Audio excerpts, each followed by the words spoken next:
Bismillahirrahmanirrahim. Assalamualaikum warahmatullahi wabarakatuh.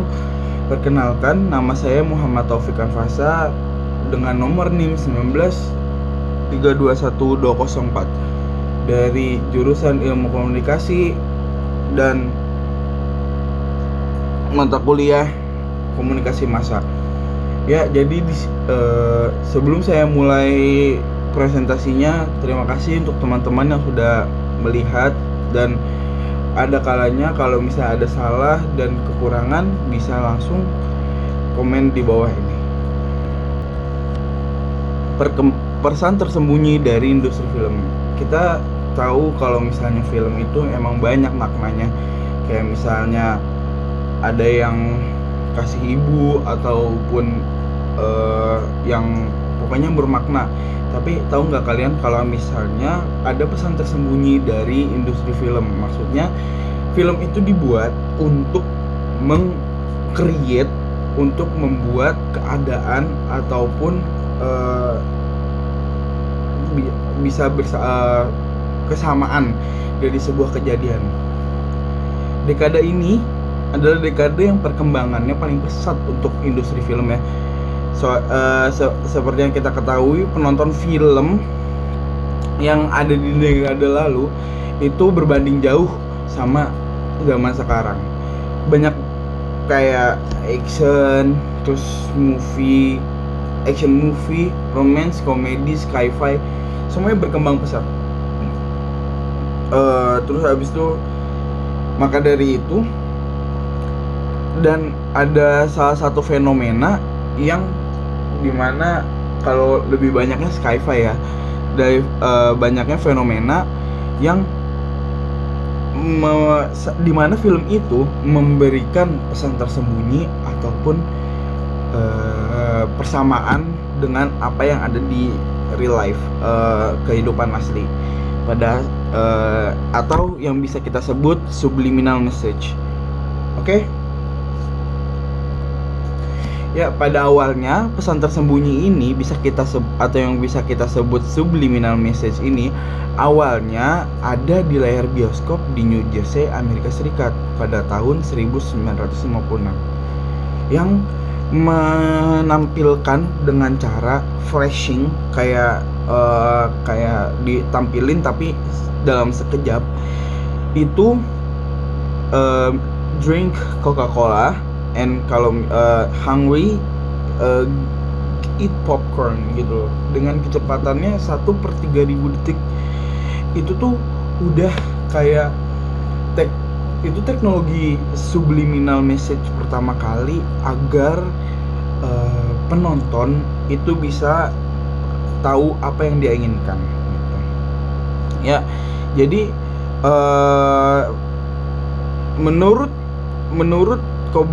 komunikasi subliminal tahun 1990 ada sebuah buku. Ia membahas referensi modern di modern ini. Paling awal yang ia temukan adalah tentang masalah komunikasi subliminal. Ya, menurut Benjamin Wallman, penelitian subliminal setidaknya setua karya Suslowa pada tahun 1863, di mana ia melaporkan peningkatan ambang diskriminasi 2 poin sebagai fungsi stimulasi listrik bawah sadar 1973. Pada tahun 1894, W.R. Dunham, MD, menulis komentar menarik tentang pikiran bawah sadar dan komunikasi bawah sadar. Hampir 100 tahun kemudian loh. Esai Dunham ini berbunyi tentang masalah yang muncul pada era ini lagi, yaitu subliminal message atau enggak pesan bawah sadar. Dalam The Science of Vital Force, Dunham menunjukkan kayak keberadaan pikiran bawah sadar ada dan komunikasi bawah sadar tuh ada ya. Jadi kalau di sini lebih ke filmnya, lebih ke orangnya, bagaimana dia menyampaikan sebuah pesan yang tersembunyi gitu. Ya, kita ambil contoh, masuk selanjutnya.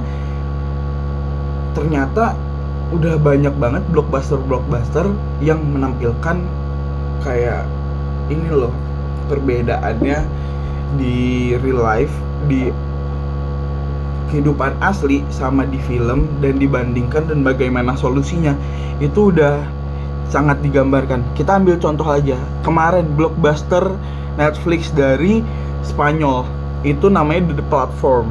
Ya, film ini mempunyai kategori sci-fi horror. Jadi dia lebih ya ke science fiction horror.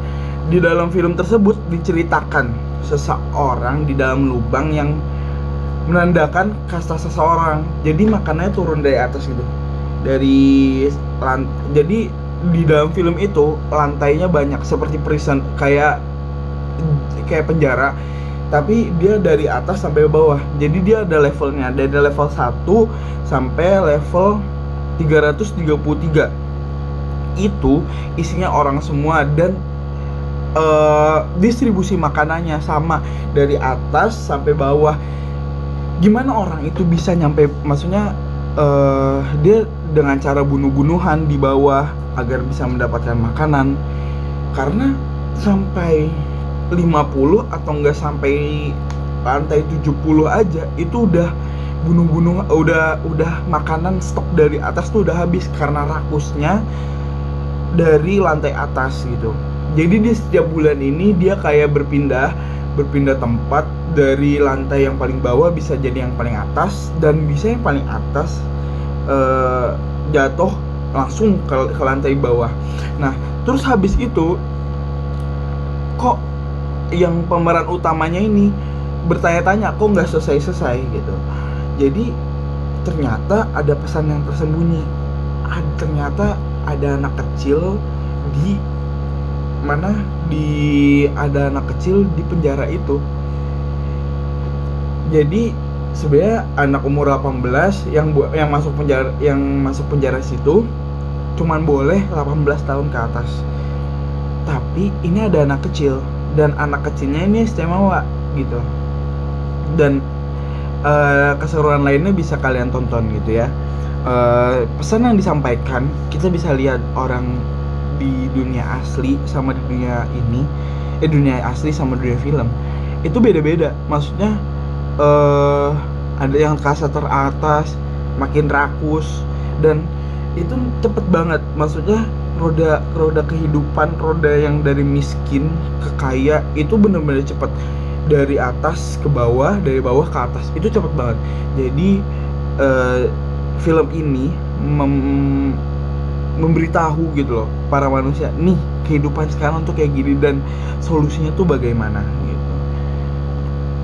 Sebenarnya banyak lagi, masih banyak contoh-contoh lagi.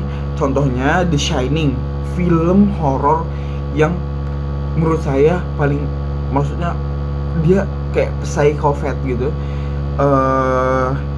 ngebunuh, dan ternyata ini berdasarkan cerita, maksudnya berdasarkan kejadian nyata yang ada saat itu, yaitu kematian penduduk asli Amerika atau enggak Indian.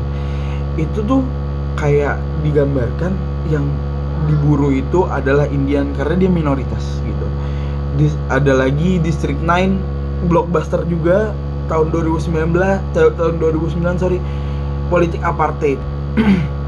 Politik apartheid, kalian tahu kan biasanya politik apartheid kayak politik kulit hitam gitu, harus disamaratakan.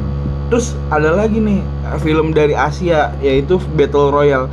Battle Royale itu jadi kayak, kalian pernah main PUBG nggak? Jadi dia kayak paling nomor 1 gitu, dan yang biasanya ada yang bunuh diri duluan. Nah ternyata ini adalah salah satu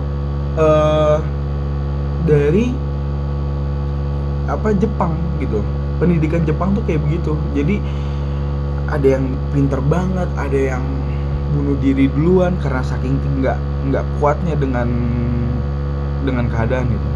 Ya mungkin cukup sekian presentasi dari saya. Apabila kurang dan apabila ada kurangnya saya minta maaf dengan nama saya pribadi. Untuk penonton ataupun pendengar, bisa kalian komen apakah ada yang kurang, apakah penjelasan saya ini kurang dan segala macam, bisa langsung ditanya di kolom komentar. Terima kasih. Assalamualaikum warahmatullahi wabarakatuh.